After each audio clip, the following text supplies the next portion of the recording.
as a channel that operates and helps encourage folks to get on the property ladder or become first or growing landlords, one of the things that I often get asked about is, hey, what should I use?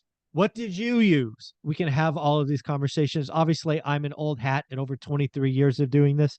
So I'm happy to share what I used at the beginning and what I would use now.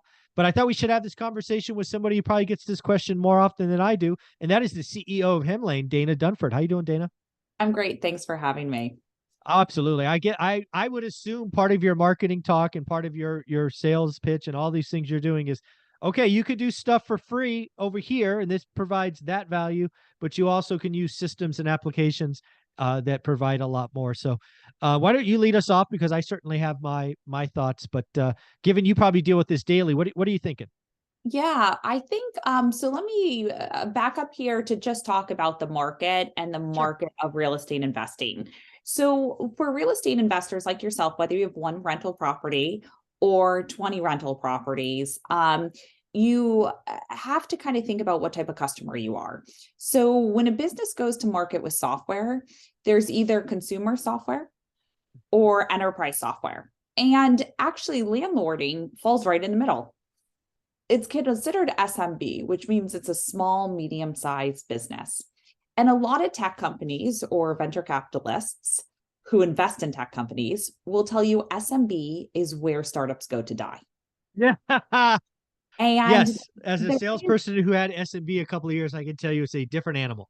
yes, and the reason is that when you're a small business, a landlord, you have very low willingness to pay for anything that reduces expenses or time. And the reason for that is you actually don't value your time as you should. Let's just say you're a Yeah. lawyer. Let's just say you're a lawyer and you bill $700 an hour, right? Which is actually standard for lawyers, believe it or not. Yeah. Um, you bill that much. It is so funny when you talk to those lawyers because they'll sit there and hack together some solution so they don't have to pay $30 a month for software, right? But when you're, and the reason for that is a very good reason. When you're SMB, you want to increase your top line and your bottom line. So the top line is revenue, your income, your rental income. You want to increase that. But then when you think about all your expenses, you say, I'll just take it on, I'll just coordinate it, and then it doesn't cost me anything. And so when you think about SMB, it's really that like top line that would be attractive to them. How do I make more rental income? How do I do better from the perspective of keeping tenants in my property for longer? Those are the types of conversations that SMB and landlords want to hear with their software provider. Now, if you are enterprise, which is where property management software started with the Yardies of the world and the Appfolios, where it's like big 400 plus, 500 plus unit deals, they're selling cost savings.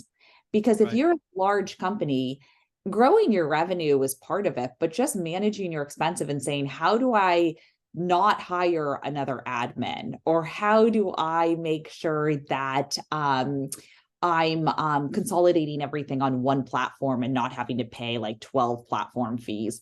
Those types of questions suddenly matter. And so the reason I kind of give this whole background on the industry is the folks listening to this show, and actually majority of rental owners own between 1 to 20 rentals, right? The Exactly. average owner owns between 2 to 4 rental properties. And on top of that, most of them self-manage. Yeah. And so when you think of software and owners using software, traditionally, when you say software, owners suddenly say, I want something free. Hmm. And it's because for them, software is administrative, it's a below the line expenses. And what they'll do is say, I'll use Venmo for rent collection. I'll use, email, a Gmail, and get a Gmail address for communications. And they'll kind of hack together a solution. And so I think it's very important in kind of how we justify Hemlane on the software side. And when they're willing to actually pay for the software is when you add more. You add Right. more, such as saying, okay, well, what is your pet rent or pet fee? Oh, I didn't think about that. Hey, it's been on the market for a long time. Here's some other websites you really need to consider. There's other parts of it to say, how do we increase that revenue associated with it? And then there's something kind of underlying, which it's hard to market to landlords, and a lot of landlords don't understand. But how do you reduce risk? How do you make it where it's not an emotional roller coaster? Your tenants aren't increasing your anxiety because you don't have good processes and systems in place. And that's another one. Yeah. Now, I'll stop. I have another track, but Yeah. I'll have to jump in here because you've been there in the when you were just building your portfolio one rental at a time. You had been there driving to Fresno, right? Yeah. To get things done. Yeah. It's really funny because again, you kind of gave the history, right? When we started way back in the early 2000s, we had there wasn't a market. There wasn't apps for what Olivia and I were, right? When we had Norris Drive or we had Ferris or Terrace or Clinton or whatever that first set of 8 were. And oh, by the way, we had property managers. So they had the platform, right? So part of our fee was paying that platform provider, Yardi or whatever it was back in the day. But of course, we built Excel spreadsheets and we tried to create audit trails and we tried to have a special email and it was time wasteful, it was frustrating, and it didn't de-risk anything, right? When I look at what Hemlane offers today, for me, it's number one, it would be audit trail and risk management. Even if I just had Norris Drive, it would allow me to just clearly communicate, document everything, not to mention help advertise and help make me a better new landlord because of, you ask things about pet policy or evictions or collections or all those things that Hemlane has under the umbrella. Servicing the SMB small landlord 2 to 4 is a huge market, but you operate individually. So, as a new landlord, if we were starting over again, it would go to Hemlane or like product because you can't do it anywhere else. You want to remove risk.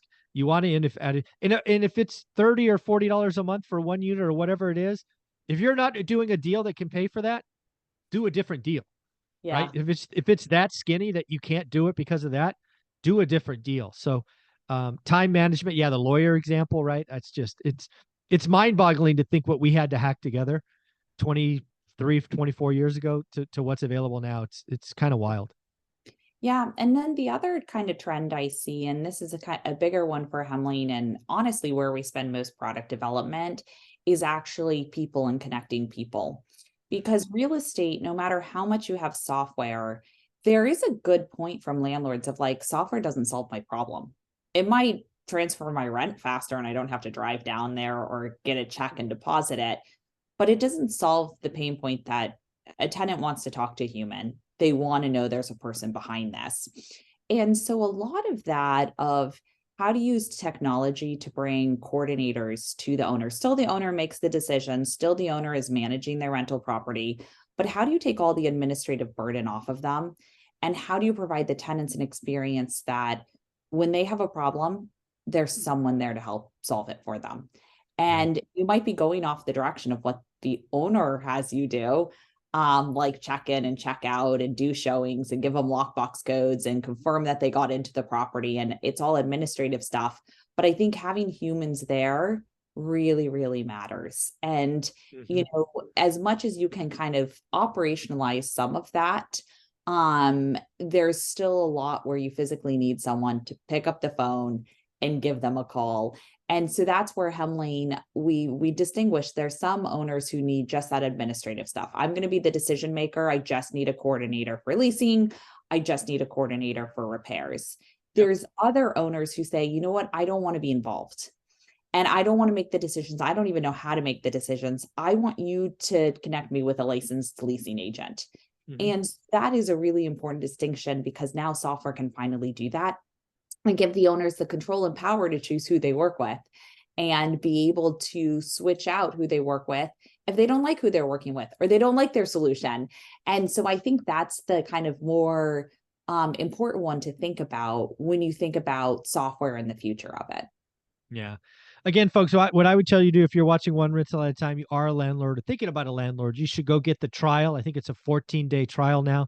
There is a PDF in the free course. There's videos in the paid course where you should go practice being a landlord and see what we're talking about. Dana, where could they find that? Yeah, you can go to www.hemlane, which is HEMLANE.com, and just click try for free, because with Michael Zuber, as long as you mention one rental at a time, you get 20% off your first year. Wow. Thank you so much, Dana. Thanks so much.